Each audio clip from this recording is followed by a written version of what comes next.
जय हिंद। प्रश्न संख्या 6 को हल करते हैं। क्लास 9 का 9.3 का ही 6ठा नंबर क्वेश्चन है। बोल रहा है आकृति 9.25 में चतुर्भुज ए बी सी डी के विकर्ण ए सी और बी डी परस्पर बिंदु ओ पर इस प्रकार प्रतिष्ठित करते हैं कि ओ बी ओ डी के बराबर है और ए बी जो है सी डी है, ए बी और सी डी बराबर है। तो दर्शाइए कि 3 प्रश्न इससे रिलेटेड दिए हैं। तो सबसे पहले हम प्रश्न को समझते हैं। बोल रहा है कि हम आपको ए बी सी डी एक चतुर्भुज देते हैं। समांतर कुछ नहीं बोला है ना, समलंब बोला है। बस बोल रहा है कि हम ए बी सी डी एक चतुर्भुज आपको दे रहे हैं जिसमें ए सी जो है और बी डी ऐसे विकर्ण हैं जो बी डी को 2 बराबर भागों में विभाजित कर रहा है, यानी कि ये और ये भाग, यानी कि डी ओ ओ बी के बराबर है और जो कि ओ पर प्रतिच्छेद हो रहा है एक दूसरे से। ठीक है। और साथ ही ये भी बोल रहा है कि ए बी भुजा जो है वो डी सी के क्या है, बराबर है। तो इससे रिलेटेड 3 क्वेश्चन है। पहला क्वेश्चन क्या बोल रहा है कि डी ओ सी को ए ओ बी के बराबर सिद्ध कीजिए। डी ओ सी को ए ओ बी के बराबर सिद्ध करना है। दूसरा बोल रहा है डी सी बी, यानी कि ये बड़ा वाला त्रिभुज, इस त्रिभुज को ये वाला बड़ा त्रिभुज के बराबर सिद्ध करना है। और तीसरा और लास्ट क्वेश्चन ये बोल रहा है कि आप सिद्ध कीजिए कि डी ए सी बी के समानांतर है, यानी कि ये और ये भुजा समानांतर है। या फिर ये कहिए कि ये तो दिया था पहले से दोनों को समानांतर, सॉरी बराबर, ए बी और सी डी को बराबर दिया था। हमको डी ए और सी बी को तो समानांतर सिद्ध कर देना है। जब ये समानांतर सिद्ध हो जाएगा तो हम ये भी कह सकते हैं कि ए बी सी डी एक समानांतर चतुर्भुज है। तो चलिए हम बारी बारी से सिद्ध करने की कोशिश करते हैं।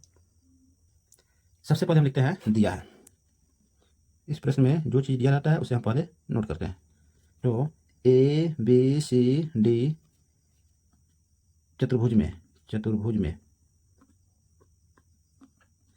ए बी डी सी के बराबर दिया है। पहली बात तो यह है ए बी बराबर है डी सी के। दूसरी बात ओ बी ओ डी के बराबर दिया है। ओ बी जो है बराबर दिया है ओ डी के। ये 2 चीज़ दिया हुआ है। हमें सिद्ध क्या करना है वो भी लिखना पड़ेगा। तो यहाँ पे लिखते हैं सिद्ध करना है, सिद्ध करना है। पहला प्रश्न, area of D O C, area of D O C बराबर है area of A O B के। ठीक। दूसरा प्रश्न बोल रहा है कि सिद्ध कीजिए कि area of D C B बराबर हो जाएगा area of A C B के। तीसरा प्रश्न बोल रहा है कि आप सिद्ध कीजिए डी ए समानांतर है सी बी के। या अगर ये समानांतर हो ही जाएगा तो आप उसको ये भी बोल सकते हैं कि ए बी सी डी एक समांतर चतुर्भुज है। संकेत में कुछ दिया हुआ था, क्या दिया था? तो संकेत में दिया था डी और बी से एसी पर लंब खींचिए। डी और बी से किस पर लंब खींचना है? एसी पर। ये एसी भुजा है तो डी से हमने लंब खींच दिया है, बिंदु ई बना नाम दिया है इसका हमने, और बी से भी हमने लंब खींच दिया है और इस बिंदु का नाम हमने एफ दिया है। चलिए हम अब इसको सिद्ध करने के लिए चलते हैं, आगे बढ़ते हैं। सबसे पहले हम इसमें लिखेंगे क्या चीज़, उपपत्तियों में। तो उपपत्ति इसमें हम लिखेंगे त्रिभुज।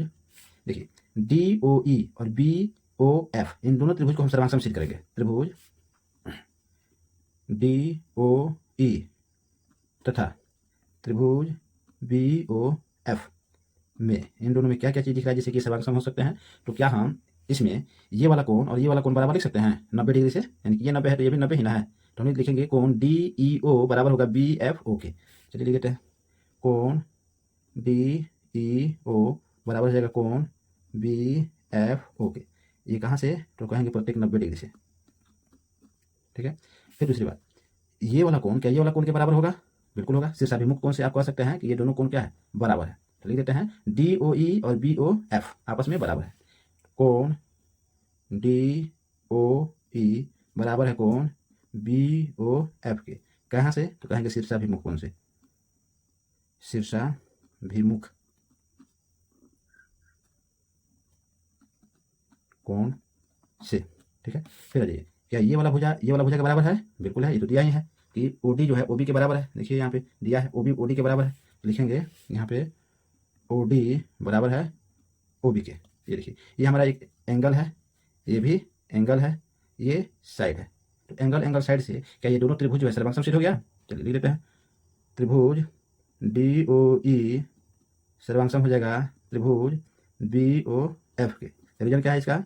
तो एंगल साइड से। इसको हम मानते हैं समीकरण नंबर 1। हालांकि ये हमें चीज नहीं करना था। फिर आते हैं त्रिभुज डी ई सी और बी एफ ए में। त्रिभुज डी ई सी तथा बी, यहाँ त्रिभुज लगेगा बी एफ ए में हम इन दोनों को भी सर्वांग सम सिद्ध करने की कोशिश करते हैं। देखिए क्या होगा। क्या इसमें ये वाला कोण 90 डिग्री दिया है? बिल्कुल दिया है। ये भी 90 डिग्री दिया है? बिल्कुल दिया है। 90 डिग्री के सामने कर्ण होता है, तो इसके सामने वाला भुजा कर्ण है और इसके भी सामने वाला जो भुजा है वो कर्ण है, और ये दोनों आपस में क्या है? बराबर है। ये दिया ही है, ए भी बराबर डी सी। देखिए प्रश्न में दिया ए भी बराबर डी सी या सी डी। तो ये 90 डिग्री के सामने का कौन बराबर है, और चूंकि सर्वांगसम त्रिभुज हमने इसको किया था तो इसके संगत भाग यानी कि ये वाला भुजा के बराबर होगा। तो हम कह सकते हैं कि एंगल साइड से ये दोनों त्रिभुज क्या है, सर्वांगसम। लेकिन ये गलत होगा, एंगल साइड ऐसे नहीं होता है, बल्कि ये होगा RHS से दोनों त्रिभुज सर्वांगसम। तो सबसे पहले हमने जो ये त्रिभुज सर्वांगसम किया था, इसमें ये दोनों का क्या कर देते हैं, बराबर सिद्ध कर देते हैं। तो लिख देते हैं, तो लिख देंगे त्रिभुज DOE, एरिया ऑफ त्रिभुज DOE बराबर हो जाएगा एरिया ऑफ त्रिभुज BOF के, ठीक है, CPCT से। फिर हम इसको भी एक बार काट देते हैं यहाँ से, चलिए। और फिर एक लाइन और लिखेंगे कि ये वाला भुजा और ये वाला भुजा क्या है, बराबर है, यानी कि DE बराबर हो जाएगा BF के। कैसे, ये भी हो जाएगा CPCT से, ठीक है। अब आइए आगे बढ़ते हैं, फिर से इस त्रिभुज को जो हम काटे हुए थे इसको लेते हैं। फिर त्रिभुज DEC तथा त्रिभुज BFA में सबसे पहले कौन जो 90 डिग्री दिया उसको लिखेंगे, यानी कि ये वाला कौन और ये वाला कौन। DEC बराबर कौन BFA, प्रत्येक कितना है, लिखेंगे प्रत्येक 90 डिग्री है, ठीक है। उसके बाद फिर भुजा लिखेंगे, ये वाला भुजा क्या है, बराबर है RHS में, यानी कि DC बराबर AB, ये चीज़ कहाँ से है, तो दिया है, ठीक है। और DE यानी कि DE बराबर BF, DE बराबर है BF के। ये कहाँ से, तो सिद्ध हमने कर दिया है, यहाँ पे लिखेंगे ऊपर सिद्ध, ठीक है। समीकरण भी इसको लिख सकते थे, समीकरण इतना से ये सिद्ध है, ठीक है। समझिए, हम अब लिखेंगे तब त्रिभुज DEC सर्वांगसम हो जाएगा त्रिभुज BFA के। कैसे, तो हम कहेंगे RHS से, ठीक है। इसको मान लेते हैं समीकरण नंबर 2 मान लेते हैं। अब फिर समीकरण 1 + 2 करने पर, समीकरण 1 + 2 करने पर, यानी कि समीकरण 1 में यहाँ लिखा हुआ है DOE और BOF जब समानांतर था तो उनका एरिया भी आपस में क्या था, बराबर था। वैसे ही जब ये दोनों समानांतर है तो इनका भी एरिया आपस में क्या होगा, बराबर होगा, CPCT से। चलिए इसी चीज़ को हम फिर से लिख देते हैं एक बार,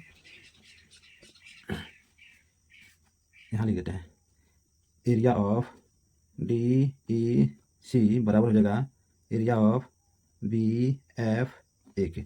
और हम इसको जो है समीकरण नंबर 2 मानेगा, और इसमें भी हम इसको जो है समीकरण नंबर 1 माने हैं।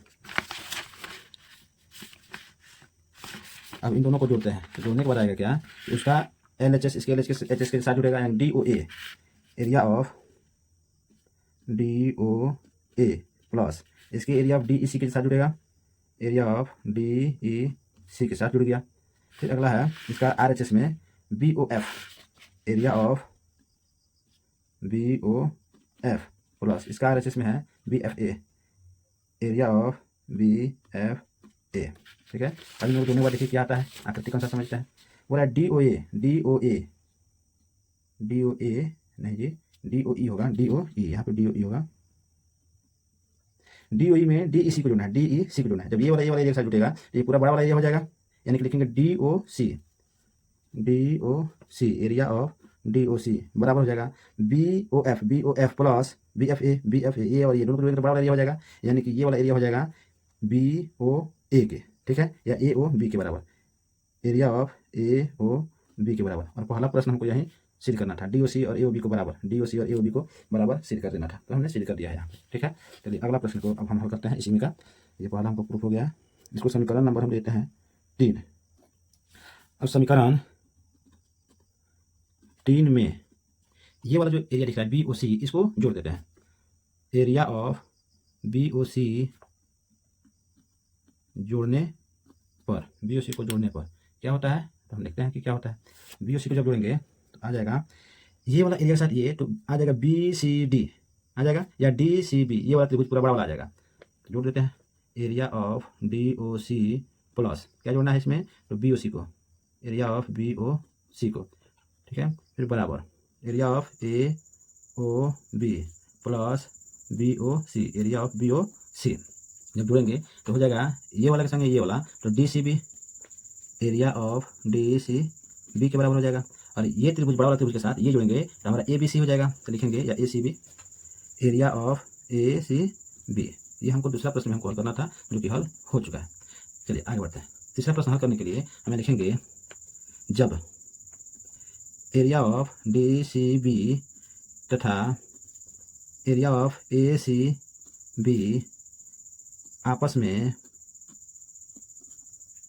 बराबर है तथा एक ही आधार का नाम क्या है, देखिए ये वाला त्रिभुज का एरिया और ये वाला त्रिभुज का एरिया बराबर था, और ये दोनों त्रिभुज देखिए इसी आधार पर है, यानी कि सीबी आधार पर है, ये भी इसी सीबी पर आधार है। तो चलिए देखते हैं कि आधार क्वेश्चन में सीबी पर स्थित है, तब हम कह सकते हैं कि जब एक ही आधार हो और दोनों त्रिभुज का क्षेत्रफल बराबर हो तो उसके सम्मुख भुजा आपस में क्या हो जाएंगे, समानांतर। डी ए समानांतर क्या हो जाएगा, सीबी हो जाएगा।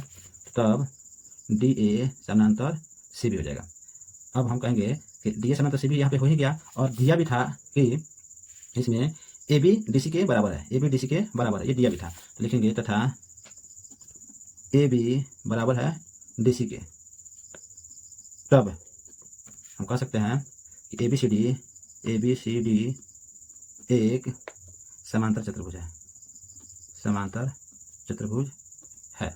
और इस तरह से हमारा पूरा का पूरा प्रश्न अब हल हुआ। ये हमारा तीसरा था, इसे प्रूव करना था। डी ए को सी बी के समांतर सिद्ध करना था और ए बी सी डी एक समांतर चतुर्भुज है, ये सिद्ध करना था।